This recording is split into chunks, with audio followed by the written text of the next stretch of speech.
Cabinet Lekgotla is expected to kick off this morning at the presidential guest house in Pretoria.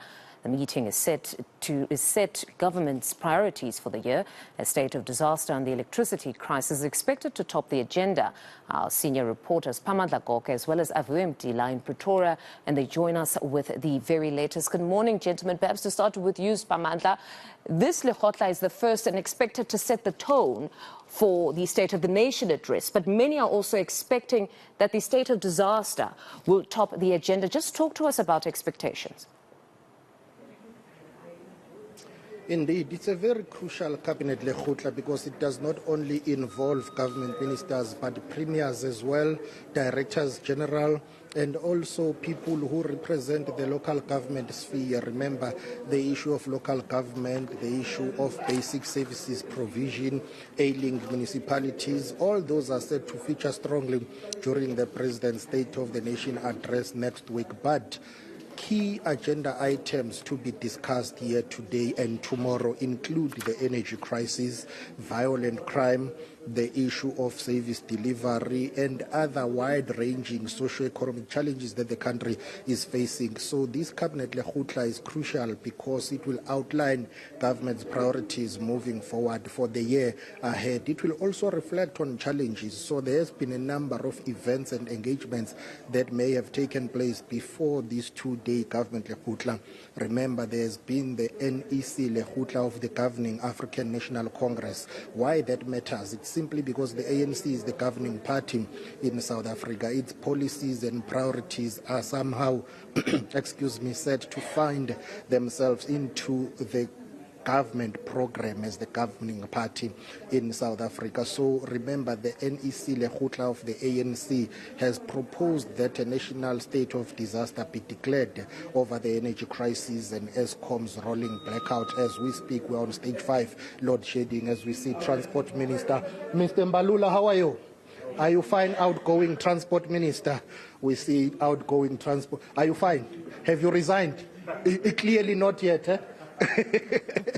Outgoing Transport Minister Fikile Mbalula, who is the Secretary General of the governing party. Unfortunately, because the President of the Republic, Mr. Cyril Matamela Ramaphosa, is addressing Mr. Mbalula, will have to sit outside and wait for the President to be finished or to be done with his address, which is underway. The President is making his opening remarks inside. Mr. Mbalula is not the only minister who will have to wait. Minister Kumbuzo Jabeni is also waiting outside for the President to conclude his opening remarks. So clearly, the fact that you see Mr. Fikile Mbalula here, who's the Secretary General of the ANC, tells you that he has not resigned as Transport Minister, because if he would have resigned, he would not be attending this Cabinet Lekgotla as a Cabinet Minister. So the issue of a pending Cabinet reshuffle is still on hold for now, because if he had resigned, he wouldn't be here. And of course, there was an expectation that President Cyril Ramaphosa would have reshuffled his cabinet before the start of the Cabinet Lekgotla. I've seen President Ramaphosa arriving. He's on the podium delivering his opening remarks now. It's a closed session. Government ministers are inside there. Premiers from various provinces are there. You've got people who represent the local government sphere. I have not seen Deputy President David Mabuza. I'm not saying he's not here. I did not see him. Perhaps when the media is allowed inside, we'll be able to figure out what's happening. But he did not attend the NEC Lekgotla of the ANC. He sent an apology saying he had other pressing commitments, which was very strange because the Deputy President is regarded as the leader of government business and therefore he oversees state-owned entities. If this Cabinet Lekgotla is going to be discussing ESCOM and the energy crisis, issues of Transnet and PRASA, as you see Mr. Mbalula here, the Transport Minister, that tells you that the Deputy President ought to be inside. Let me clarify again. I'm not saying he's not inside. I did not see him. Perhaps when we go inside, after the President is done with his opening remarks, we'll be able to ascertain further what is happening. But the issue of the SOEs, ailing economy, the energy crisis, municipalities are set to dominate.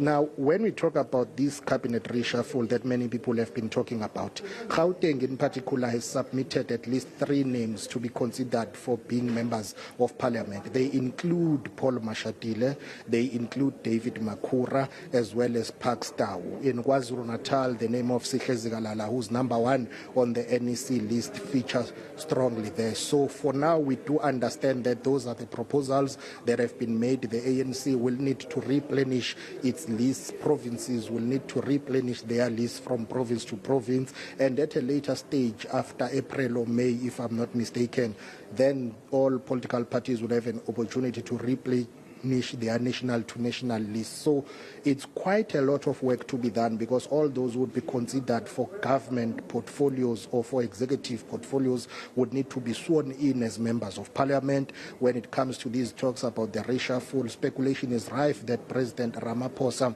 is considering doing it immediately after the State of the Nation address. There are those who say, well, he may wait for the finance minister to deliver his budget and do it after the State of the Nation address and the budget speech, because we are told by his allies that he does not want to disturb government program. He's of the view that it doesn't matter when you reshuffle your cabinet, a person who is coming in will have to implement a government or rather a government program. It's not an individual program. So that's why he says it doesn't matter really when he would do it. But ordinarily and logically, it would have been ideal to do it before the cabinet Lekgotla, because some of the ministers who are inside listening to him, who will be presenting on their various portfolios, will not be coming back end of February. But Aviwe Mtila, my colleague, will talk to us about what is likely to transpire at this 2-day government Lekgotla. Let me take it to you, Aviwe.